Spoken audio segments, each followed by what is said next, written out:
just in case. All right. How are you doing, George? You ready?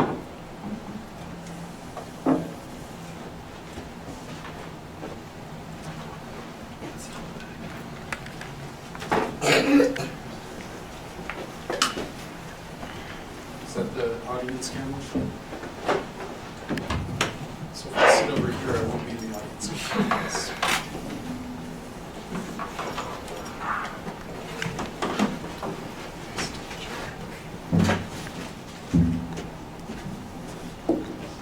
You're on. Is it switched to this camera? Yeah. Okay. All right, thanks for coming. We are, if you haven't heard, we're testing out some new technology for the Open West conference. That's why we got this complicated recording set up. Gordon wanted a dry run before Open West, which is in just over 2 weeks. Right? Yeah, it's like 2 weeks away. Who's going to Open West? Who's speaking at Open West? 4 of us. Yeah, so come to Open West. Who hasn't heard of Open West? Have you heard of? No. Okay, Open West is it's a conference. Have you heard of OSCON? Big, huge open source conference. It's kind of like that on a little bit smaller scale. We'll have 18, 19 tracks. So 220, 230 sessions, I believe, over the course of 3 days. 120 plus speakers presenting on different topics. Just all sorts of, from Linux, data, different programming languages, testing, all sorts of stuff. So it's an amazing conference. It's, if you use the promo code plug for the Provo Linux user group, just use the plug promo code. The tickets are $65 for the 3-day conference. If you compare that to most, like I said, OSCON is, I think the main ticket price is like, it's probably like $1,200 or something. So, I mean, this is nothing, and it's right in your back door. Where's that? It's back there. It's at UVU, so that's that way, right? Just across the street here. Yeah, go to openwest.org. Sign up. If you bring multiple people from your team, it's even cheaper. We can get down to like $45 if you bring a bunch of people from your company. So, yeah, it's going to be amazing. Got lots of cool stuff going on. In addition to the presentations, there will be lots of other stuff too, including food trucks. Right? So, Yes. for a bunch of the days, it's food trucks. So, anyway, so that's Open West.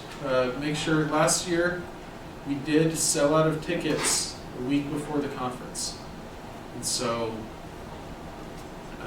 we ended up, a lot of people, because in the past a lot of people bought their tickets the last week, and last year they came to buy tickets and there weren't any available. So that was not good. So get your tickets now if you want to go. So I'll do some quick introductions. I'm Steve Myers. I kind of run the plug meeting. I mainly just try to arrange people to speak. So if you'd like to speak at plug, please let me know. Anyway, I'm self-employed. Nothing really exciting there. So anyway, if we can just go around real quick, tell who you are, what you do, where you work. We'll make that quick. We'll let Mark introduce himself and get started with his presentation. Great. Hi, my name is Jeff Somm. I'm new to the area. Just moved here about 3 weeks ago. I'm currently unemployed. Really got interested in Linux and open source. Local community college, I took all their Red Hat Enterprise Linux classes and really enjoyed them.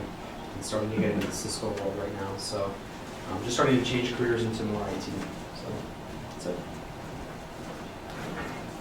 My name is Matt Larson. I work for a company called Connor Group. It's an accounting services firm for a lot of tech companies in the Bay Area. They have a small office at the Thanksgiving Point, and I do their IT admin stuff. My name's James Gove. I work for a startup in American Fork called Prometheus. They do a LMS called Torch. I just do support. My job title is IT specialist, but I'm pretty much tier 1 support. I'm into Linux. Just when I was a teenager, I remember installing this, like, it was Dragon Linux. It was like a DOS. It was a Linux that ran on DOS, or the FAT, what is it, FAT32 or whatever, on Windows, the file system. And I was finding a meetup group because I moved here in the summer, and I found this one. It seemed right up my alley. And then additionally, part of my KPI goals for my job was to find a user group, and they went off on my calendar like 10 minutes ago, and I live in Provo, so that's why I'm here tonight. You may wonder why it's the Provo Linux user group. It hasn't met in Provo in at least a decade. That's a good acronym, though. Right, Dorian? Like, you wouldn't want to get rid of that. It's been forever, but yeah, it's a great acronym. It annoys the Portland Linux user group because they like to be. And there's one in India too that would like to be there's- plugged. So We occasionally get a sign up on the mailing list from some city in India that has a plug that accidentally end up on our mailing list. So, yeah, it's kind of a tradition now not to meet in a Provo. oh, it's me. I'm Doran Barton. I'm a developer at Bluehost. I have been doing this Linux thing since about 94, 95. And as you can tell, I'm kind of doing video stuff for Open West and here tonight. So we're live on YouTube right now. If you want to follow along, it'll be about 2 minutes behind. You, Allie, you guys got. I'm Jason Boyd. You want me to introduce you guys? Yeah. This is Marley Sete and Chris Meredith. We're technical recruiters for Tech Systems in Salt Lake. So we specialize in the network and infrastructure space. Systems admins, network admins, engineers, architects is kind of our forte. And Marley's kind of our Linux guru of the three of us. Me personally, not very technical. So we're just here to feed and drink you and learn more about. Absolutely, especially me, because I know so little, so this is super awesome for me, so I appreciate you letting us come down and do this with you. We appreciate you bringing us pizza. That's kind of our entry fee. So I'm James Semester. I work for Panasonic. I'm a director there, so occasionally we'll have positions open. Unfortunately not right now, but I've been interested in Linux since like 95 or so, and run all kinds of Linux stuff at work, at home, wherever I can. And also developer. My name is Brian Rogers. I've been using Linux for about 10 years now. I work for a little company out of Oregon as a PHP and DevOps guy. I kind of advise and consult on various software services that they want to use, or if we should just do our own, and do a lot of PHP development. So. My name is Alfie Batson, and I'm a mathematician currently pretending to be a developer. Then working for a company called Enix Solutions, doing PHP and MySQL development. I'll get up and introduce myself. The talk tonight is technical debt management, which you may or may not have in your company. Maybe you do, most likely. My name is Mark Niebergall. I am a PHP software engineer. Using Linux or various things for about 10 years. You can also know my Windows box tonight. What else? I work for a company based out of Denver on a drug testing platform. You'll hear some more stories about that throughout the night. Some interesting and fun stories about the drug testing world. I have been, like I mentioned, developing PHP, the occupational health screening. I have a couple of security certifications, the SSCP, which is basically the child of the CISSP and the CSSLP, which is the software developer version of the CISSP. It goes into a lot of software in software security and project management, etc. PHP, as mentioned, really any language, lots of languages. Those are the primary databases, JavaScript, whatever. Enjoy being outdoors. Of course, it's a great place to do that with the mountains so close and so many things to go do, fishing, hiking, camping, whatever. I'm all up for that. True story. Are there any German speakers here? Does that sound about right, what Niebergall means? Nie, and then Bergall? Some has to do with a mountain. Maybe with a mountain? There's some seats up here, if you guys want, if anybody else wants to sit up closer. Niebergall means, this is true, it means one who doesn't pay their debts. So that's kind of ironic if you're talking about technical debt management, right? But I think I'm pretty good at finances. I have over 800 plus credit score last time I checked. So I'm doing pretty good. So I obviously pay my debts. Have you ever been asked to do something, perhaps dig a hole, right? Your boss comes to you and says, hey, we need a hole outside, right? So you go get your little garden spade and you go dig a nice little hole, right? You think, okay, we're going to put some seeds in there, plant some flowers, right? I don't know. Well, the boss comes back and says, that's not going to work. So you go grab your little bit bigger shovel. You dig a little bit bigger hole. That's not going to work, right? You go a little bit bigger. You know, you're getting maybe a couple foot hole going here. You're doing pretty good. At the end of the day, your boss comes out and looks at it and says, we need it bigger. You know, we really need to go bigger on this. So you go rent the mini excavator and you dig a nice, maybe trampoline hole size, right? It's getting pretty big. You think you're pretty awesome. Boss comes back and what does he want? Bigger, right? You're out there going big time. Has that ever happened at work? Have you ever started, scaling? We're starting to talk about scaling here. You start on something little, it's the right tool at first, but ends up being something that's not going to work in the long term. Happens all the time, right?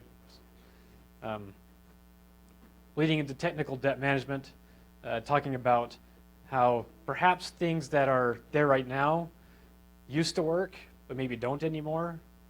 Maybe the tools you're using are out of date or need upgraded or changed.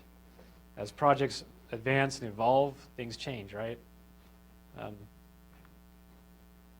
University bid cells. Oh, I love these things. You guys been to these? I brought one of my babies. This is my USB floppy drive. Never know you're going to need that, right? Right? You can need this, right? Maybe someday. It was a whole $1. You paid for that, or they? I paid for this. This was exciting when I bought it. I also got my DVI to VGA in the wrapper still, unopened, right? That's exciting. You need that, right? Computers nowadays come with DVI, right? And of course, my very favorite. This is my favorite item I ever bought at a bid sale. My KVM switch. Oh, I love that thing. Weren't those beautiful? Anyone still use those? At home, I used this for years. I loved it. Now I get rid of that and just use Synergy or software to do it. Depending on what you're doing, you may use those still, but for home purposes, I don't need that anymore. You get aging computers, you get old things, you get things that haven't even ever been used, right? You go down to bid sale, they've got lines of monitors for $5. They've got unopened items. I have a big HP LaserJet printer 4, the big ones, about this size, sits on your desk. Got it for like $10. It's been going for like 10 years. This is the university's way. By the way, UVU has theirs this Friday. Exciting, I know. Check their Facebook page out. This is the university's way of dealing with technical debt, right? They're more of their hardware debt. They have all these items that they don't use anymore, things that are obsolete, things that aren't going to do their job anymore. They need to get rid of it somehow. They need to get rid of it, right? They put it up in this warehouse and they sell it off. They get rid of it. And they do it on a regular basis and they sell these things off. So in the coding world, perhaps you've seen this. You've been asked to do A plus B, right? You need to get, the requirement comes in. We need to add this and that. Well, that's easy, right? A plus B, we're done. Not going to work. It's got to be able to handle decimals, right? We're going to round it. It works for a little bit, and then a change feature comes in. And now you have to do some validation on it. See if it's a number or not, see if it's infinite, throw an exception, whatever you got to do, right? The requirements are changing. What used to work doesn't work anymore. It's becoming technical debt. We'll be going more into the definition of what technical debt is and how to classify it. So I've heard lots of different theories, but there's a very specific definition. Perhaps the files you're managing, right? You start off with index.html, then you have stuff.js, more stuff, more awesome stuff, more awesome stuff. You get some studly case stuff, right? You got different formats going. Out in the wild, things are just going crazy, right? Anybody can do whatever standard they want. Anybody seen this? Anybody had to manage it? That one specifically, yes. Oh, you start cringing sometimes when you see these. Control. So we have, I don't know, code.php. Then code.php.old.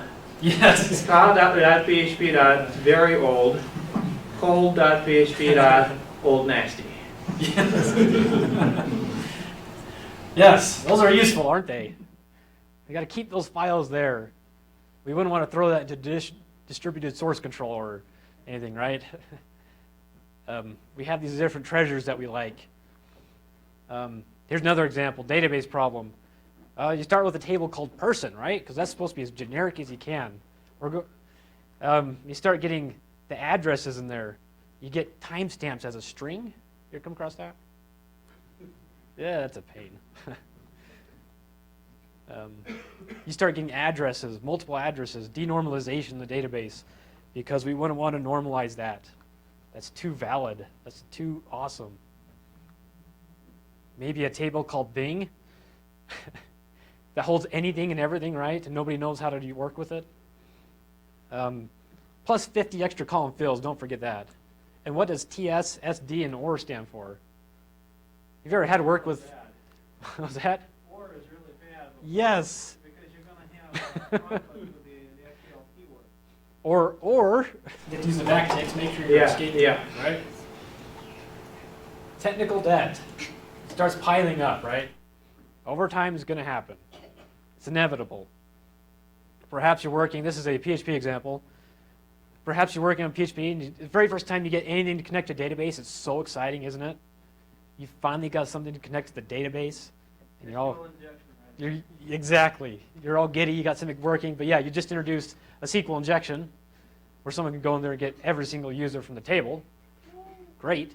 Plus, you notice MySQL query is now deprecated, right? You have to go chop out thousands of lines of code and structure it, put some architecture in there. Well, that one is not so hard to port. If it ever gets deprecated so bad that it's not developable as a module, then you just add a wrapper. Yes. And it'll work. There's solutions to this, right? There's better ways to do this. We can get rid of this technical debt. We can get rid of this. We all have these problems. We can get through this. Perhaps you have a data set, and it's object, or it looks unknown. Standard class in there, an object in there, strings in there, array key mixing, all sorts of bad stuff going on. Definition. So we have Ward Cunningham over here. He coined the definition. It's a metaphor. It's nothing more than a metaphor. He was working on a project, on a financial system, as a way to explain to his boss what the problems they were incurring as they were working through the project. Requirements were changing, understanding of the project was increasing, and things weren't done ideal. And this was a way of explaining why they need to go back and fix things, why they needed to change things. It's a metaphor. He has a YouTube video. If you go watch it, he'll explain it in detail. Explained further by Martin Fowler, many others, and many blogs. Many people give their 2 cents on it, what they think and what their thoughts are on technical debt. But ultimately, it's a metaphor. It's a way of explaining what happens in projects in general, where things are either unknown or things are unintentionally or intentionally added that are bad. Or over time, things decay, right? Over time, things become old. They don't work anymore. They need maintenance. So the consequences of poor design, architecture, some of the examples you saw earlier, those would be examples of some technical debt that could be worked out. Prudent versus reckless. Some technical debt is okay, right? It's okay to, in real life, maybe if you need to go buy a house, do you have $250,000 sitting in your pocket or bank account? Probably not. There's some situations where you have to go into debt if you want to accomplish a goal. But then there's the reckless one. This might be the cowboy working over at the cubicle next to you. Perhaps it's reckless. Maybe it's us from time to time. Maybe we don't realize it, right? We'll go back up. Like I mentioned, incurred knowingly, sometimes inadvertently. Sometimes we know when we're introducing technical debt. You have to go add a feature, perhaps, or maybe you have a request coming in from a customer to go do something. There's an easy way to get through it. Perhaps there's not a need to have a big architecture around it right now. And the easiest way is it makes the most sense right now. And it may work for a long time, too. Eventually, as customer bases grow, as features grow, as our systems grow, we need to maintain that. Ward Cunningham explained that it's work needed to complete a job. That's technical debt includes all that work. Where does technical debt come from? Quite a few spots, right? We have the iron triangle of time, resources, and scope. So if you have a project that's due in a month and you don't have enough time to do it, you either have to cut the scope or increase the resources. You go to the boss and tell him that, and he says, well, we're not going to hire anybody else, right? You can work 80 hours a week, right? Yeah. Do we work best when working that many hours? Probably not. I don't know, maybe you're a robot, maybe you're a machine. Sorry, I'm a little ahead of myself. Ignorance. Who has ever done something out of ignorance in coding or development? I have absolutely done that. If you go back and look at something you worked on 6 weeks ago, maybe 6 months ago, a year ago, you kind of go, oh, what was I thinking, right? It's not as ideal as you would want it. You would do it different if you did it today versus back then. Maybe a new framework's come out, right? Maybe a new technology, maybe a new open source project's available to use. Things to consider. Or maybe you'll learn that there is something available in your language or in the API you were using. Yes. That you didn't have to re-implement. You could have just used, and it would have done the job better. Yes. Perhaps you go make your own math library to use in a coding language, right?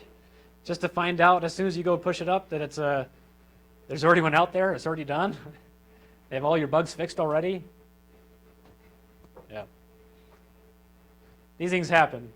Understanding of a project. So perhaps you start a project, you don't understand it entirely, you're given requirements, and those requirements, perhaps surprisingly, are not perfect. You ever had that?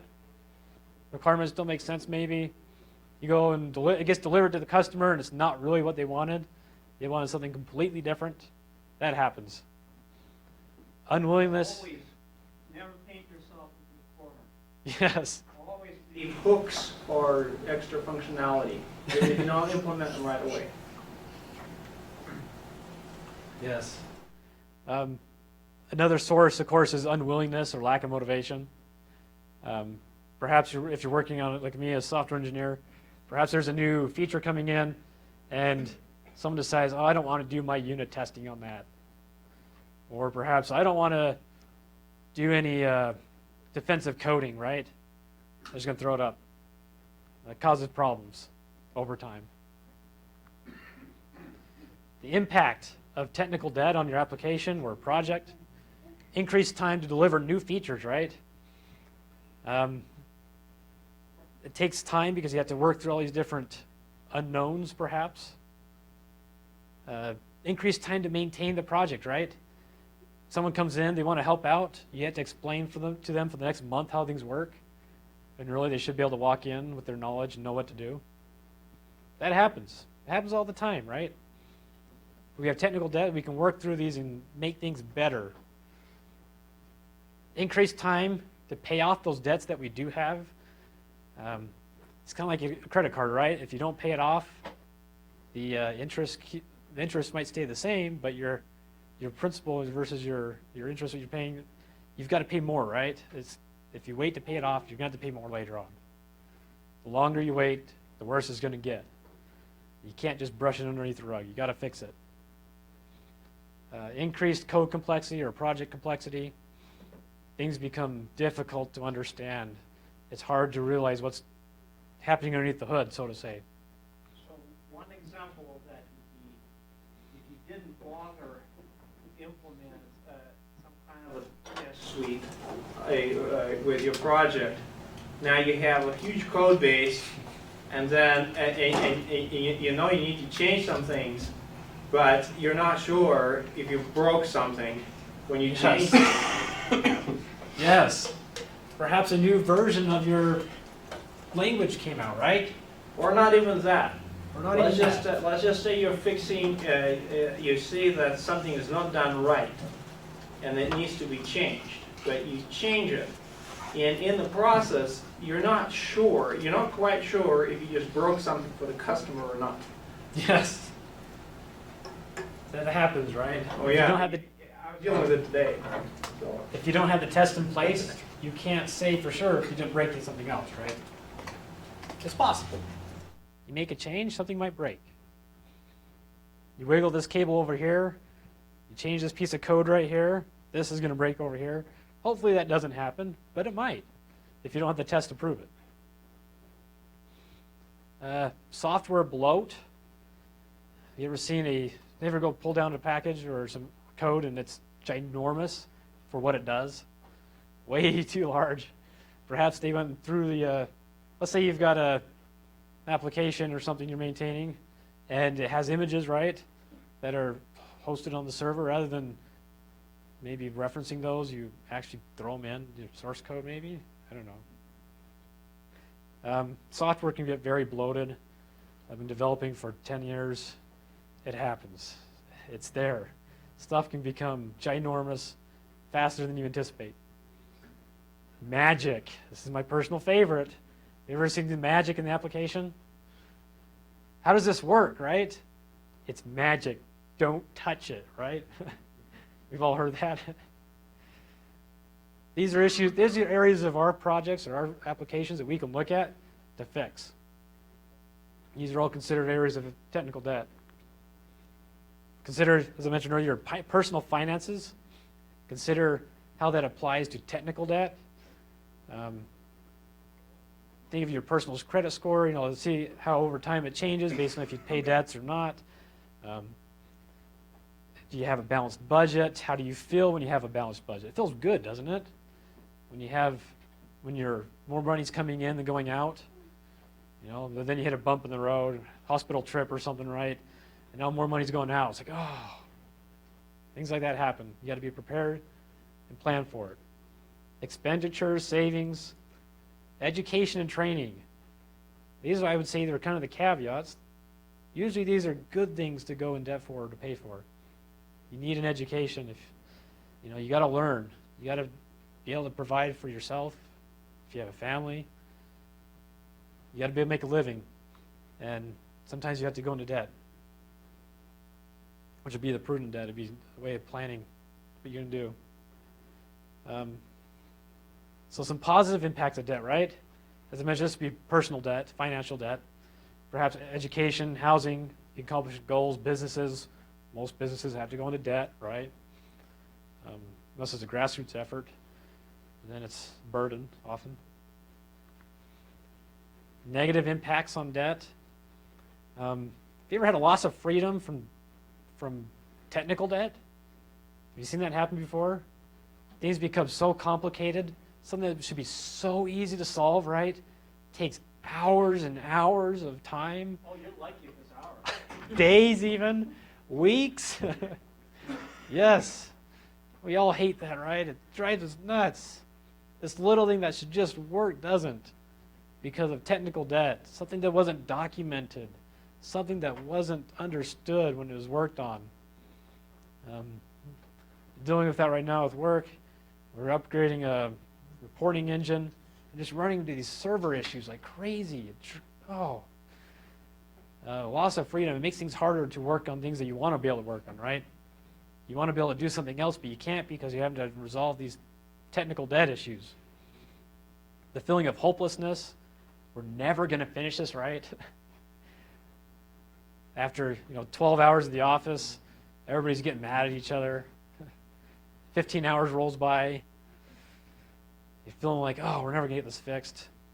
And of course, you reflect back on it later on and you say, if we would have planned ahead, it could have been prevented, right? Depression, burdensome, stress, relationships with others can be impacted. We've all felt that, whether it be something technical or not. Something to consider, the importance of working on technical debt. Suggestion to stay within your budget. This can be a technical budget, right? So perhaps you're going to commit to not introduce a certain amount of technical debt. Ignorance will always contribute to some technical debt, but you're going to work diligently to not introduce them. Avoiding excess debt, trying to avoid doing things that aren't considered best practices. Maybe you decide that you're going to go throw a bunch of libraries or something into an application, things that aren't necessarily needed. That'd be throwing in excess debt that's not needed. Minimizing your risk. Stay within your means. We all kind of know what our abilities are, and we need to keep those in mind as we're working on projects. Use the available resources. If you have a mentor to help you, that's a great idea. Rather than jumping into a project head first, you have no clue what's going on, maybe talk to somebody about it. Get some ideas. Talk to your team if you have a team you can talk to. Again, the iron triangle. Can I give an example for stay within your means? Yes. So, Sasha will know about this one. Back 15 years ago or something, some developer at MySQL decided that he was going to implement his own password hashing function. So he was an amateur at security, basically. He didn't really know what he was doing and ended up implementing this horribly insecure password hashing function. He just used stuff that everybody else was using that would have been just fine. Staying within your means, like you said, is often knowing what when someone else's expertise is more than yours, you should use their solution rather than creating your own, which you may have no idea what you're doing. That one decision caused MySQL all sorts of headaches in the future when they had to get people off of that old password hashing and onto the more secure one that they should have just used in the first place. Great example. We've seen that all the time, right? Security vulnerabilities or weak software is introduced. Government agencies get their foot in there. All sorts of things can happen, right? Keep within your means. Understand what you can do, what your capabilities are. If you don't know, go ask. I've learned that it's better to ask than to regret, right? Especially when it comes to security. Talk to people, bounce ideas off, get an idea of what's going on, rather than trying to change it yourself sometimes. Excellent example. Thanks, Steve. Operational things you can do to avoid debt, technical debt. This crazy idea called planning, right? You can plan a project. Has anyone heard of that? Planning in my experience, has been one of the best ways operationally to avoid technical debt. If things can be planned out, you know, not just what's going to happen next week or today, things are going to happen months out, right? Maybe even a project goal or mission. Requirements gathering, understanding what the customer really needs rather than what we think they need. Do we really understand what's needed here? Analyze a project, understand what's needed. This is kind of the waterfall approach, right? A lot of the concepts from waterfall. Documentation can actually help, especially with onboarding and understanding. And you give documentation to a customer, they can understand what's going on. Acceptance tests. That may fall underneath more of the quality assurance, but it might fall underneath operations to help out with that. Technical. First suggestion, use a framework. Build on a foundation that's tried, tested, and been worked on. Save you tons of time, right? Going back to that initial MySQL example connection, the framework's going to provide much more security. It's going to provide stability, architecture, structure. It's going to provide a lot of things for you. It's going to do a lot of things that are going to save you a lot of time. Simple example, right? You ever had to generate a barcode? Have you ever had to write a framework to do that? Ooh. If you're using a framework for that, it's a lot easier. It's already done. Throw a few variables in, maybe it has an API, done, right? So much easier. Use a framework where you can. Be open to new technologies. There's so many great things out there. Open source world especially too. There's things out there that are better, different. You know, before you jump into a project, look around a little bit, right? It's kind of like if you go to sell a house, you should get a few estimates of how much people would sell for, relative-wise. Same thing here. Go look around, see what's available. If you got to work on a database project, right? Is the default MySQL? Are there other things out there? Absolutely. There's more solutions out there. Maybe MySQL is the best one. Maybe it's not. You know, it's the best one. Oh, did you? So there, that's the example right there. So maybe it's MySQL, maybe it's Postgres, maybe it's Oracle, SQL Server, maybe it's something more like Mongo or Couch or whatever. Not All sorts. Or SQL Server. Hey, this is a Linux user group. We believe in either chapter 2, verse 23, where it says, they shall not have windows, but they shall be dashed to pieces. That's funny. He wasn't here when you said you were. Yes, this is my work Linux box, or my work Windows box. My apologies. I was telling these guys earlier that I was too heavy to carry my desktop in. I wasn't gonna. I run Fedora KDE usually, but other technical things you can do. Unit tests. Yes, if you're doing software development, unit tests. There's all sorts of great options there. Test-driven development, behavior-driven development. There's some great tools out there. I've heard PHP mentioned right here quite a few times. I'm a PHP developer, so there's PHP unit, PHP spec, prophecy. There's multiple options out there depending on what you're doing. There's different things that work. JavaScript has a bunch of test frameworks. So encourage those, use those. It's a great way to help improve stability, be able to accept things, know that you're not breaking things, right? And we're going to talk a little bit about how unit tests apply, especially in the sysadmin world. Tools that can be used. Loosely coupled code. This is more coding focused right here.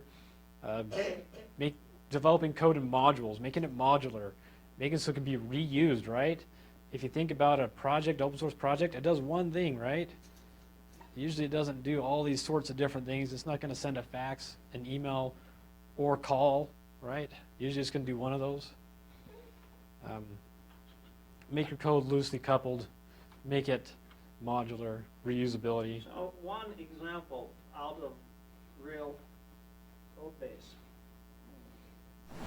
And so I mean, we know a theory here. Yeah, loosely coupled code. The developer who wrote this believed in loosely coupled code. But he wrote something like this. He needed to remove digits from a phone number. Instead of abstracting this into a routine, fixed phone number, he wrote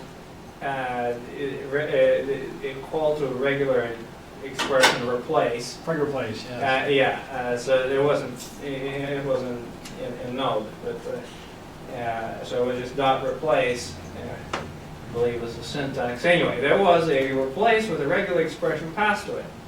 Well, the requirement changed because sometimes the non-digits needed to be preserved in the phone number when in a test mode, and so I had to go all of those places and replace that with a fixed phone call.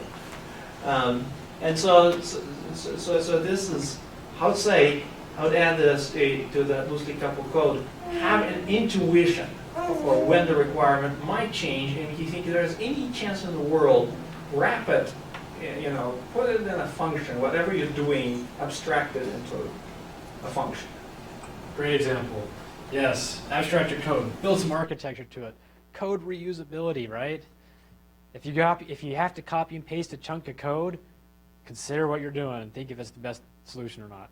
I'd say immediately, as a rule, if you find yourself copying and pasting, stop right there, write a function, and just you can copy and paste one call.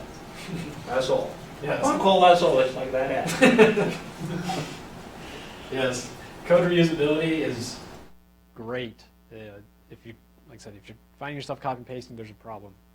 You need to consider the architecture of your code. Other items, code reviews. Does anyone here do code reviews? I love code reviews. I think it's great. You get feedback from other developers or other peers. The projects I work on, we have code reviews. We include sysadmins, DBAs, software engineers. Whoever's applicable gets thrown on that code review. And they give their input. It's a great way to learn new things. It gives visibility into a project, helps others understand. It helps you personally because you can get feedback on maybe some architectural changes you didn't think about. Maybe someone knows about this over here and you don't. They give feedback and help fix that. Or why in the world did you do it this way? Yes. And when this way was much simpler, one line instead of 10. Right. And executes faster. And that's, you can learn that ignorance is reduced. Yes. Reducing the ignorance through code reviews. Code reviews are great. They're a great way, in my opinion, a great way, in my experience, to make code better. Coding standards. Coding standards help code look and appear uniform, right?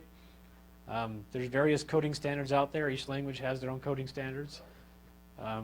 I would highly recommend, if you don't have a coding standard, look around and see what's available for your specific language. Although I like it so that I don't have to run git blame to figure out whose code it is. Because they have a slight variation. Each developer has their own signature, right? So yeah, so one person puts a curly brace on the same line as if, while another developer puts it on the new line. And, traditional wisdom will say, well, that's bad. Everybody should put it in the same place. My philosophy of that is let him put wherever he can put it the fastest, and then you don't have to run get blame when you want to find out who wrote the code. that's why we have annotation and source control, right? Well, you're one step less. Right away. Right. Yeah, I found coding standards really help. The team code all looks the same. It's easier for everybody else to read it, to understand it. It provides some uniformity. Things, for example, perhaps you have coding standards to put doc blocks on code, right? You can go generate documentation off of that. You can generate your API documentation off of it, whatever you need to do. Design patterns, learning and understanding design patterns, general best practices. things to consider as you're working through a project and what you can do technically to decrease your technical debt as you're going along. Continuous integration tools. This is the part I mentioned earlier about, particularly with the system administration. Does anyone use or does anyone manage continuous integration tools? What do we use? What do you?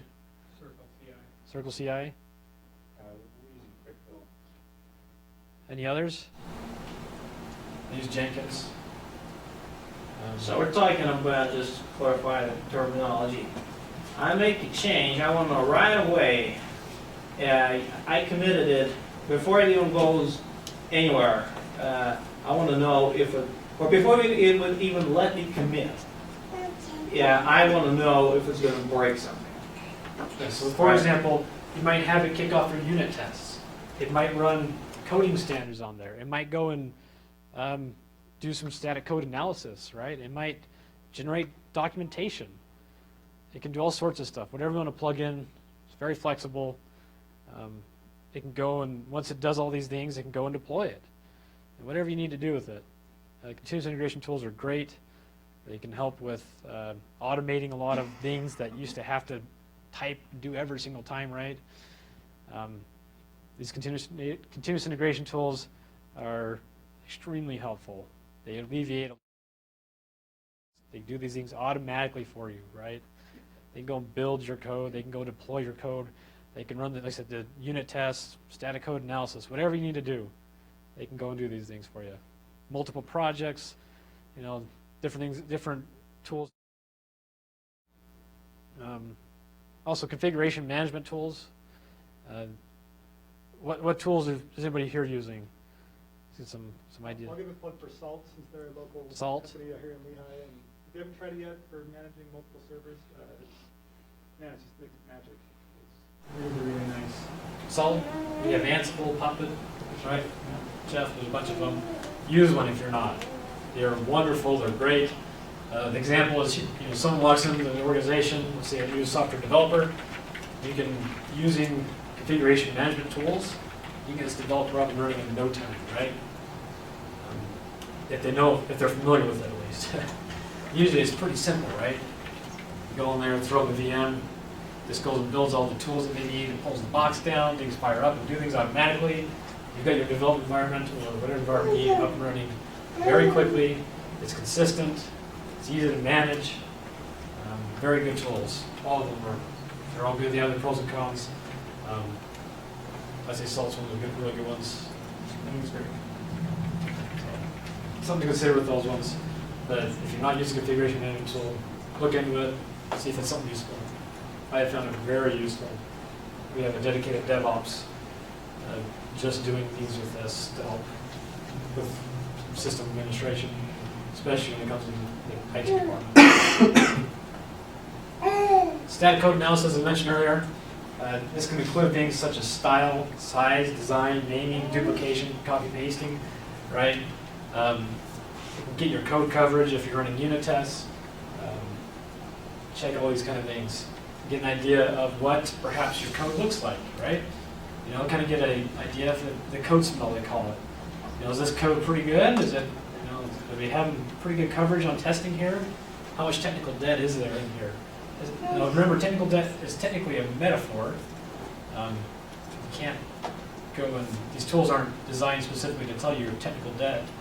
I'm not going to tell you what your interest rate is, right? But they're going to give you an idea of perhaps where you can start. Perhaps they can tell you that, maybe we should have some more unit tests, or maybe we should look at a coding standard. Maybe we're missing documentation, right? We have a bunch of code, but there's nothing documented. Maybe we should work on that a little bit. Get some ideas of where perhaps you can start out with your technical debt, reducing that.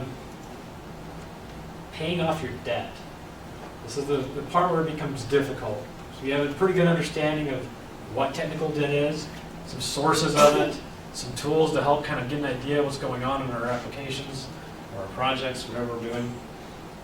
But paying it off, right? When that bill comes in the mail, you got to pay off a loan or pay off a bill or whatever. I think this is the technical debt. Make a plan. Sit down with your team, talk to your boss, Maybe you are the boss, you can make the plan, right? Get some input from others. Make a plan of how you're going to pay off some debt. Going back to project, how much velocity, ability to add new features, ability to maintain a project. These are all going to be impacted by how much debt you have. So the less debt you have, the better off you are. Make a plan, set some goals, and stay inside your budget. Decide, I want to, in 6 months, I want to be able to have X amount of code coverage on unit tests. In 2 months, I want to get rid of these old servers that are running these old versions of X and Y and replace them, right? I want to get off of, I don't know, maybe you're running a PHP 4 application somewhere. It's probably time to upgrade it. Pull the skeletons out of the closet here, right? Find those areas and fix them. Spend some time. How much time, right? How do we talk about this? How much time do we spend? Consider the consistent, with your goal, your plan, make it consistent. If you're working on iterations, right? 2 weeks iteration, 2 weeks iterations, maybe you're doing agile, maybe you're doing other types of projects. Find something that's consistent. Maybe it's a monthly basis. Maybe it's every 2 weeks, every fortnight, right? Maybe it's a weekly thing. Pay off some debt on a regular interval. How much is that needed? I found in projects, often 10 to 20% is a pretty good amount of your total time. So perhaps in the software development world, if you're doing 2 week sprints, you're spending about 10% of your time, so about 1 to 2 days out of that 2 week sprint working on technical debt. I think it depends on how bad it is. Very true. Because if you could have a technical debt issue that becomes a showstopper, that prevents you from adding features, or you know that if you don't spend a month on the technical debt right now, you will spend the next 6 months instead of 2 weeks, or doing something that should take 2 weeks. Right. Take the time to fix it now, right? Yeah. Sometimes you gotta drop everything and fix it. And maybe you have to take. You gotta have a sense of how bad it is. Right. If it's something really bad and needs fixed, take the time to fix it. It's kind of like the squeaky wheel scenario, right? You have maybe your car or maybe a cart you're pushing around on a regular basis and has a squeaky wheel and it's driving you nuts for so long when it only take 10 or 15 minutes to fix it, right? Spend the time and fix it. Stop procrastinating, I guess you would say. Spend some time, make that plan, and address these issues. It'll help you do the things you want to do. It'll give you that freedom you've been looking for. It's a repeating process. Identify the debt. Figure out what is specifically you want to do.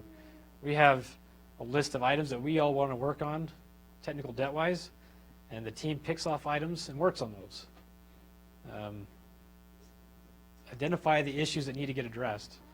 Find things that are troublesome, things that are broken, things that you look back and you cringe. Find that magic in the application, right? The magic in your projects. Find ways to fix those. Make a plan and take action. Do something about it, right? If you had to get team buy-in, management buy-in, talk to them, explain the benefits of what changes you're going to make. This is going to make our projects go 10% faster, 20% faster.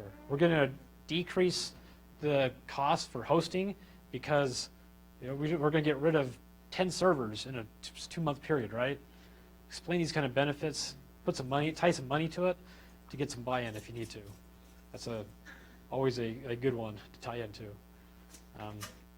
If it's performance on an application you're either developing or maintaining, if we're going to spend 20 hours over the next 2 months to work on it, it's going to increase performance by 50%, that's probably a good idea, right?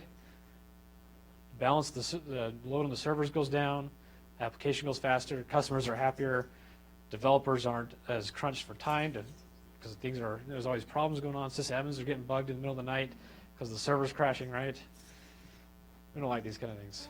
You can address these things, make things better, easier for everybody. There's a concept of the 4 rights of when to take on debt. The right reason The right time, terms, and amount. This would be if you are need to add some technical debt. This would be technical debt that's planned and understood. Perhaps an example here is, let's say you're working on a project. It's a new project, and you have to go get some servers ready. Are you gonna, let's say it's a database server, right? Are you gonna go throw 2 terabytes at it? It's gonna start off at 10 meg? Probably not. You're probably gonna, over time, scale, right? You're gonna make a plan and work on it. So the right reason, the right time, the right terms and amount, that would be an example where you can start off small with a plan to be able to grow. But add that, plan for that. Make sure it's scalable. There's a server I've... It could be as simple as having wrappers around your database calls. Yes. So you're not committed to talking to just one host for a database query. You have the option to go to multiple. Right. Allow it so you put wrappers in there in application coding, or software engineering. Put wrappers in. Put things in there that make it abstracted out, right? In theory, you could even change the database out. You could go from Postgres to SQL Server, right? Our favorite. Yeah.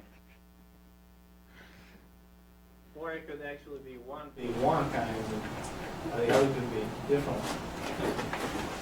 So there's all sorts of things to consider. The 4 rights, as they're called. The right reason, the right time, the right terms, the right amount. Professional development is probably one of the best ways to prevent technical debt. This would include participating in local user groups, right? We've all got a good start right there tonight. Finding experienced mentors. The example Steve gave about a developer that threw something in without talking to his mentors. Find a good mentor. Find someone that's helpful. Maybe it's someone that you work with. Maybe it's blogs you're reading. Maybe it's something else. I don't know. Find a mentor. Learn from them. Watch their YouTube videos that they post, right? Watch their presentations. Read their blogs. Figure out what they do and why. Get an understanding of what it is. Attending conferences. I'll put a plug in for OpenWest, right? Very good local conference. Great way to increase your understanding, your knowledge.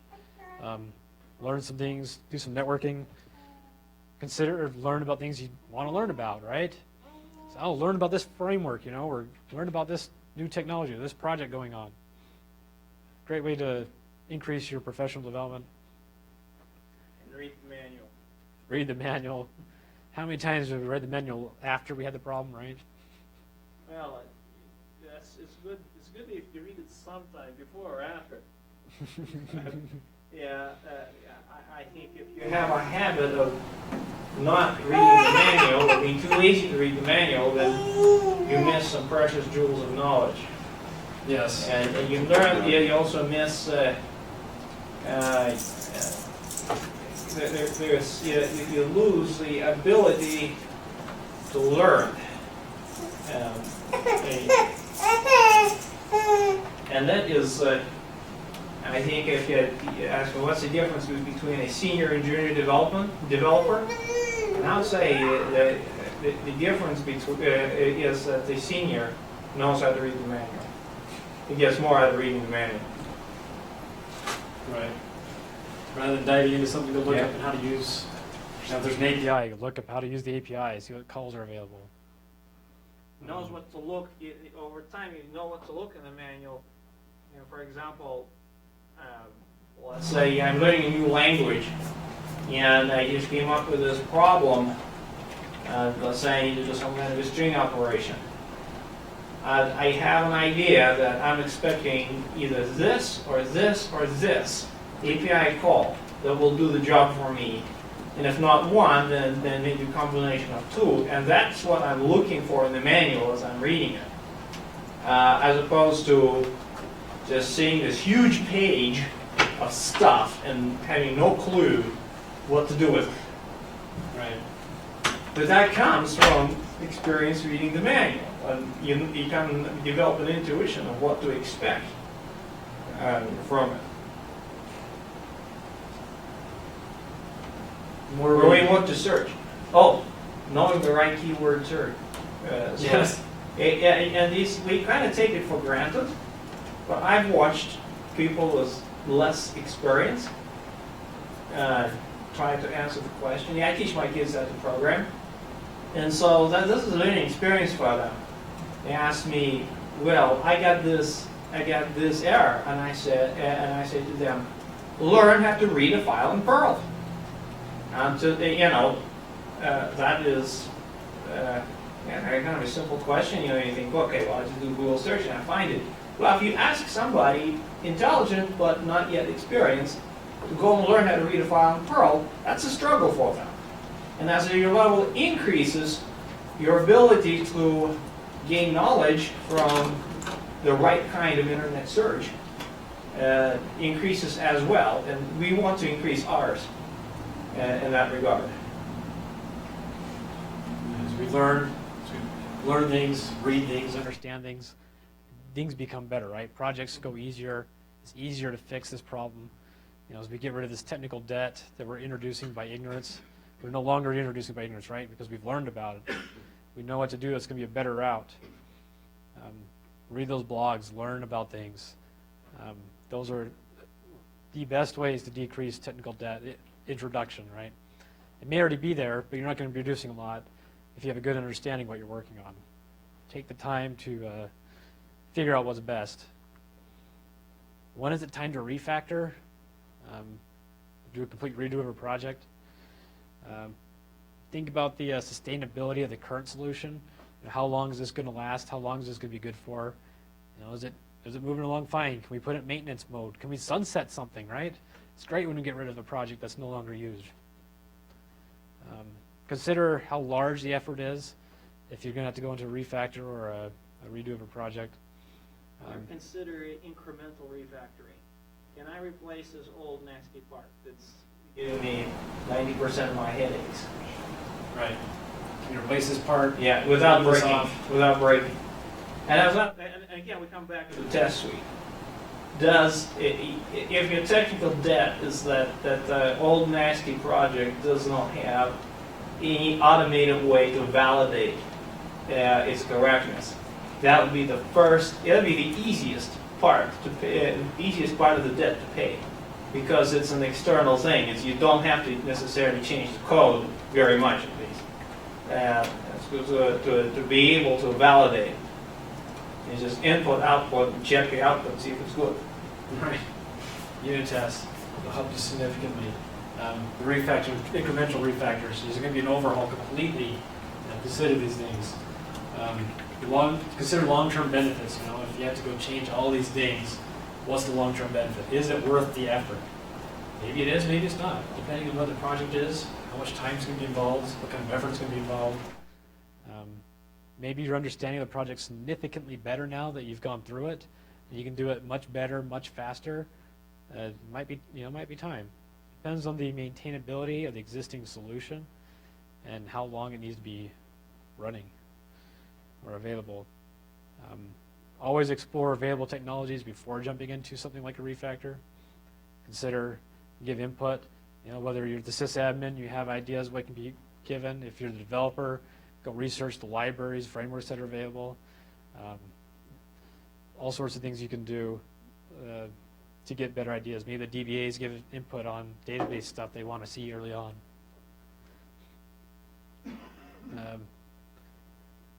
Preventing that excessive new code or new technical debt.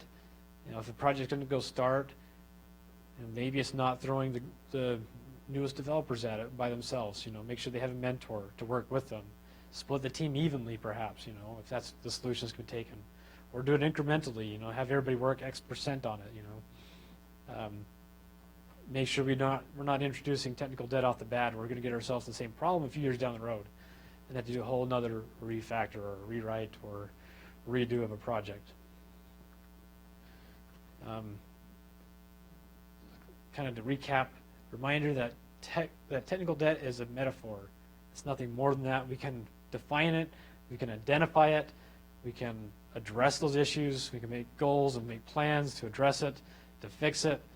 We can prevent technical debt, we can learn about technologies, we can learn about tools that are available to us, we can use these tools, but ultimately it's just a metaphor, right? Or you can say it's a euphemism. Yeah, it's a euphemism for, I thought I was taking a shortcut, it ended up being a long cut, Yes. but now I built too much on top of it and I can't pull it from underneath, and now I have a mess, and what do I do about it? Yeah. You learn from your mistakes, learn what works and what doesn't.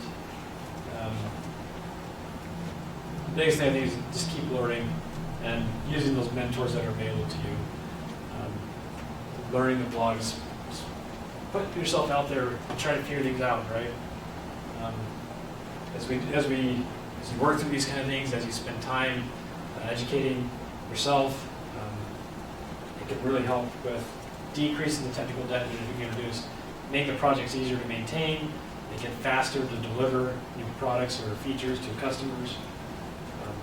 So take that time. Open West is going to be a great conference coming up to get some ideas there too. A few references, just where some information was pulled from, some ideas, concepts. Having joined in and some candy for those who will now or can commit to doing and posting their review. And I'll also open up to questions or comments or discussion of anything technical that. I like the last point there, keep learning. I was just thinking, in theory, I could today, write the perfect software package for whatever, some need right now. And 5 years from now, even if the requirements haven't changed, in the next 5 years, there's going to be better ways to come up to do some of these things. Like, we just have to keep on these things because things accrue technical debt just by existing, I think, in our industry. And so you really do kind of have to keep on top of it to find out what better ways that they come up with in the last, But at the same time, I think you need to not you got to maintain a balance. For example, there are problems that are just simple problems, and you got to keep those simple. You use a simple solution to a simple problem. If your problem is, compute the factorial of a number, and your requirements are that the number never exceeds 1,000, and you need a response in less than 1 millisecond, and you don't care for it to be any faster than that. 386. You implement it with the 10-line implementation of that algorithm in C is sufficient. Now you might want to upgrade that 386 sometime to a more modern processor because you might want to give it other tasks. But as far as the problem of computing a factorial number, it's been solved. It will be solved forever under those requirements. Right. Some things decay over time, some things don't. Software brittleness, software bloat. And in fact, sometimes by getting too hyped up about new technologies, this example probably nobody will fall for it. But I've seen plenty of examples where all that the person needed to do is issue one simple HTTP request, and the code was loaded with bloat. Objects and managers and factories and blah, blah, blah, to just do one simple HTTP request. That never got any more complex over the course of 5 years. And so it's very, very important to maintain the balance. Right. I find that balance can be the hard part. Education, learning, understanding of frameworks is probably the best prevention. Over time, things are going to decay, become harder to maintain. They're going to be easy to upgrade at some point. Any other questions, comments?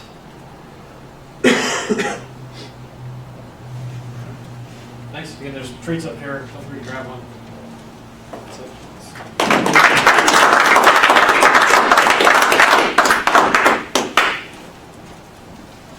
So who's who?